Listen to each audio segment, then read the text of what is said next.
ನಗರದಲ್ಲಿ ತಲೆದೋರಿರುವ ಗ್ಯಾಸ್ ಕೊರತೆ ಇದೀಗ ಆಟೋ ರಿಕ್ಷಾ ಚಾಲಕರಿಗೂ ತೀವ್ರ ಸಂಕಷ್ಟವನ್ನು ಉಂಟು ಮಾಡಿದೆ. ಶುಕ್ರವಾರ ಬೆಳಗ್ಗೆ 6 ಗಂಟೆಯಿಂದಲೇ ಪುತ್ತೂರಿನ ಬೋಳ್ವಾರ್ ಸಂಪ್ಯ ಪ್ರದೇಶದ ಗ್ಯಾಸ್ ಪಂಪ್ ಮುಕ್ರಂಪಾಡಿ ಬಳಿ ಆಟೋಗಳು ಕಿಲೋಮೀಟರ್ಗಳಷ್ಟು ಉದ್ದದ ಸಾಲಿನಲ್ಲಿ ನಿಂತು ಕಾಣಿಸಿಕೊಂಡಿದೆ.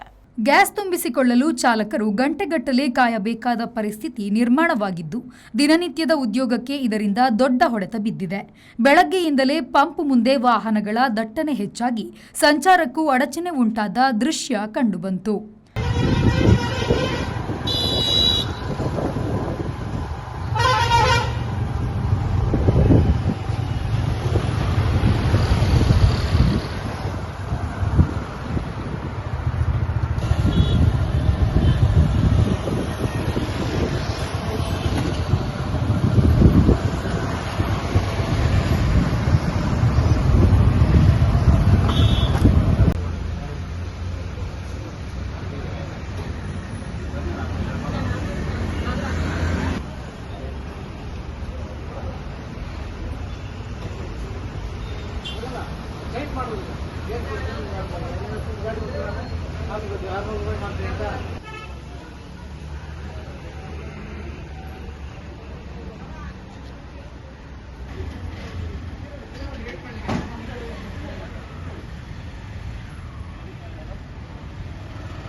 ಗ್ಯಾಸ್ ಕೊರತೆಯಿಂದಾಗಿ ಪ್ರಯಾಣಿಕರಿಗೆ ಸೇವೆ ನೀಡಲು ವಿಳಂಬವಾಗುತ್ತಿರುವುದಾಗಿ ಚಾಲಕರು ಅಸಮಾಧಾನವನ್ನು ವ್ಯಕ್ತಪಡಿಸಿದ್ದಾರೆ.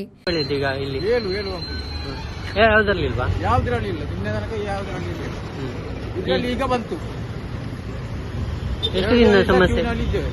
ಎಷ್ಟು ದಿನ ಸಮಸ್ಯೆ ಇದೆ ನಿಮಗೆ? ಒಂದು ವಾರ ಆಯ್ತು. ಈಗ ಒಂದು ವಾರದಿಂದ ಏನಿಲ್ಲ. ಒಂದು ವಾರದಲ್ಲಿ ಸ್ವಲ್ಪ ಸ್ವಲ್ಪ ಸಿಕ್ತಿತ್ತು. ಈಗ ಎಲ್ಲಿಂದೆಲ್ಲ ರಿಕ್ಷಾ ಇದೆ? ಇಲ್ಲಿದೆಲ್ಲ ಒಂದು ತಾಲೂಕಿದ್ದೆಲ್ಲ ಇದೆ, ಪುತ್ತೂರು ತಾಲೂಕಿದ್ದೆಲ್ಲ ಇದೆ. ಮೊನ್ನೆ ಉಪ್ಪಿನಂಗಡಿಯಲ್ಲಿ ಇತ್ತು, ಅದರ ಮೊನ್ನೆ ಕುಂಬ್ರದಲ್ಲಿ ಇತ್ತು, ಎಲ್ಲ ಖಾಲಿಯಾಗಿದೆ. ನಿಮ್ಗೇನು ಸಮಸ್ಯೆ ಈಗ ಇದು ಗ್ಯಾಸ್ ಇಲ್ಲದ್ರಿಂದ? ಗ್ಯಾಸ್ ಇಲ್ಲದ್ರೆ ಅವರು ಓಡಿಸ್ಲಿಕ್ಕೆ ಆಗುದಿಲ್ಲ. ಕೂತ್ಕೊಂಡು ತಿನ್ಬೇಕಷ್ಟೇ. ಕೂತ್ಕೊಂಡು ತಿನ್ಲಿಕ್ಕೆ ಯಾರು ಕೊಡ್ತಾರೆ? ಬಾಡಿಗೆ ಮೊದಲಿಂದ ಸಹ ಕಮ್ಮಿ ಕೊಡ್ತಾರೆ. ಈಗ ಗ್ಯಾಸಿಗೆ 100 ರೂಪಾಯಿ ಆಗಿದೆ, ಈಗ 110 ರೂಪಾಯಿ ಆಗಿದೆ ಆಗ್ತದೆ ಅಂತ ಕಾಣ್ತದೆ. ನಿಮ್ಮ ಹೆಸರಲ್ಲಿ? ರವಿ. Anish, V4 news, Puttur.